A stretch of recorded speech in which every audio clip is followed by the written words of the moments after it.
Hey, happy days. It's been a little while since I've last done a reading for you.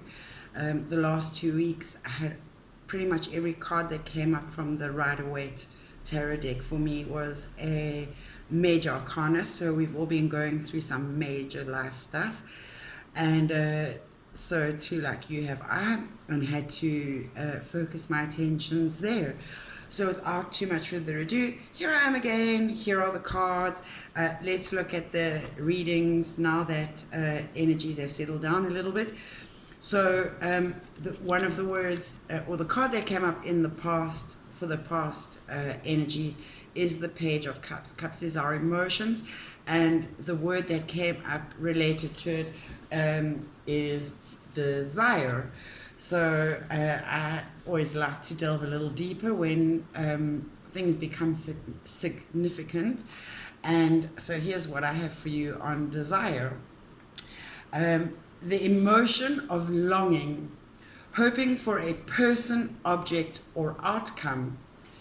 Their sense of longing is excited by the enjoyment or the thought of the item, person, and they want to take action to obtain their goal. Human desire is fundamental motivation of all human action, and that comes up in the support card, which I'll cover shortly. So that's last year I did talk a lot about it's time to be following our hopes, dreams, passions, desires, wishes. And so that's what this is talking to us about, in that we should have been doing that, following our desires. And then it has to do with short-term desire, which is ego satisfaction. So perhaps harmful habits or toxic engagements with people, places, spaces, things. And releasing that ego desire and rather focusing on the longer term things that we desire. So that perhaps takes a little self-discipline. And so what came up in our current energies, and as we know, there is great transformation has been occurring. We had a bit of a judgment day, a karmic balancing of sorts. And so the world really has turned. And this card is the last card in the major arcana, so we are kind of at the end of that cycle of major things going down in our lives. We should start to see the dust settle a little bit. And what I love about this is the X and the X for the crossing. So it's been like a double crossing of sorts, where we double cross people, it crossed back on us, so we got to feel the bite of the karma.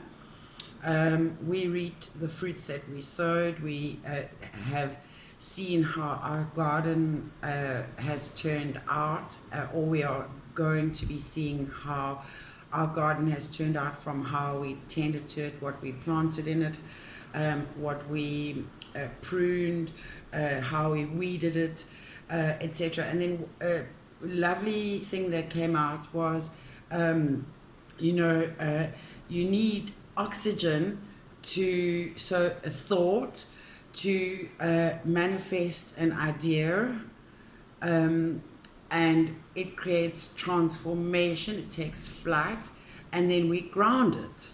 So do you see that cross? And we have to remain centered and at one within all of that going on around us. We are central to all of those thought, word, and deed.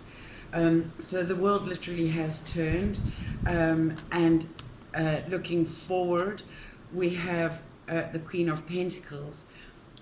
She is the queen. She's the top of the food chain as far as the feminine goes. We have been seeing a lot of that rise of the feminine and move towards the feminine aspects of being. It's more of a retiring, restful place of conception. It's the womb of life. And the analogy that comes to mind again is the fetus growing in the womb. So perhaps let's use this. So we are the fetus in the womb, and we are just doing our thing there, but we're not really doing anything except just being in the womb, just being in that space. And there is so much going on within us and around us that is helping create us.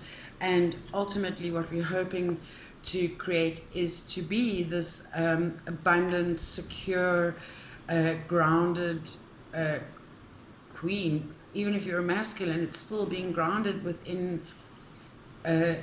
it's not the action aspect of our being, it's the resting aspect of our being comfortable in our own space and with ourselves, being our own base company of sorts, and being able to do that in healthy ways. So the Queen of Pentacles. And then what I really loved is the support cards are both the Spirit Suit, and I have talked before last year about the dragon and the phoenix rising out of the ashes, because it's a spiritual journey, and we had a lot of manifestation going on, which is that transformation that we are talking about. And 69, Yin and Yang, the balance of Yin and Yang is coming into play. So where we've been too masculine in our lives and ways of living, too aggressive, too go, we are now resting back a little more, and less is more is the way forward. Being more efficient and practical in how we achieve our outcomes and objectives, our desires, wishes, hopes. The card number 6 is a leap of faith, and here it tells us it's time to be taking action. Perhaps we need to be stepping outside of our comfort zone.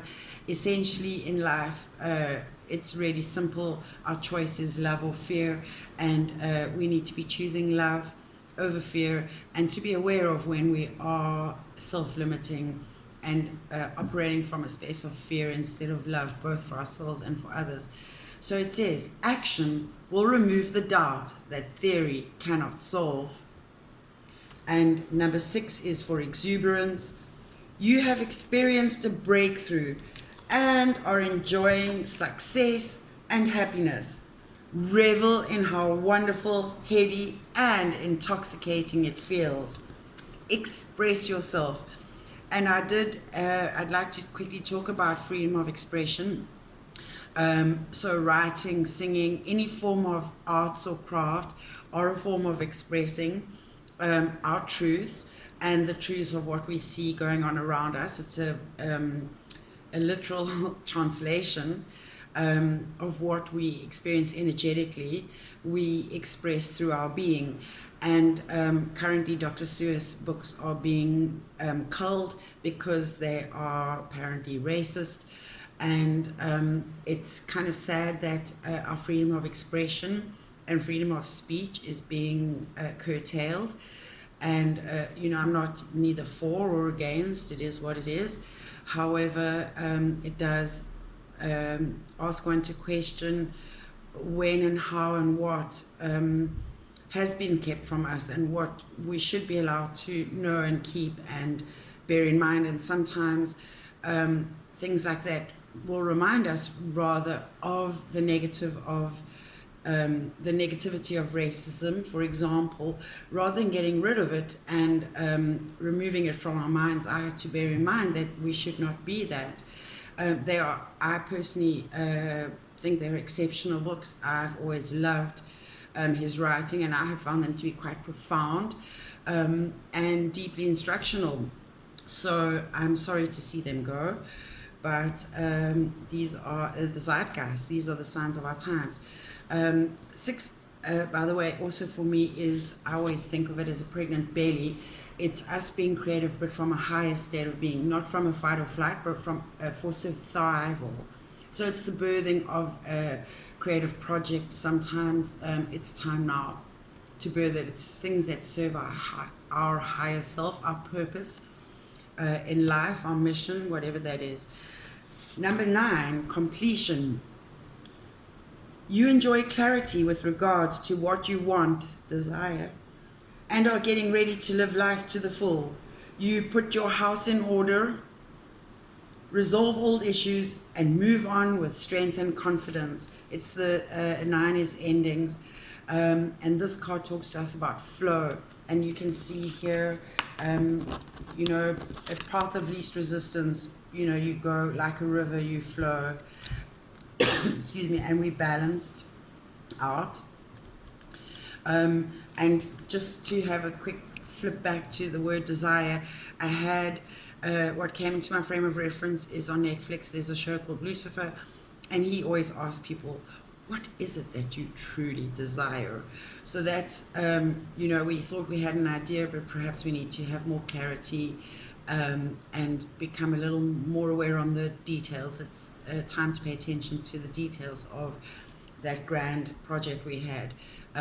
You know, when you have a goal, you've got to have an action plan. So that's really where we're at. We no longer have a vague idea, and we now actually have to have an action plan and be starting to practically work on the aspects towards our hopes, dreams, wishes, desires. Excuse me. So flow. There are many changes around us. When we cultivate our response to these changes and follow them, our life flows and becomes simple.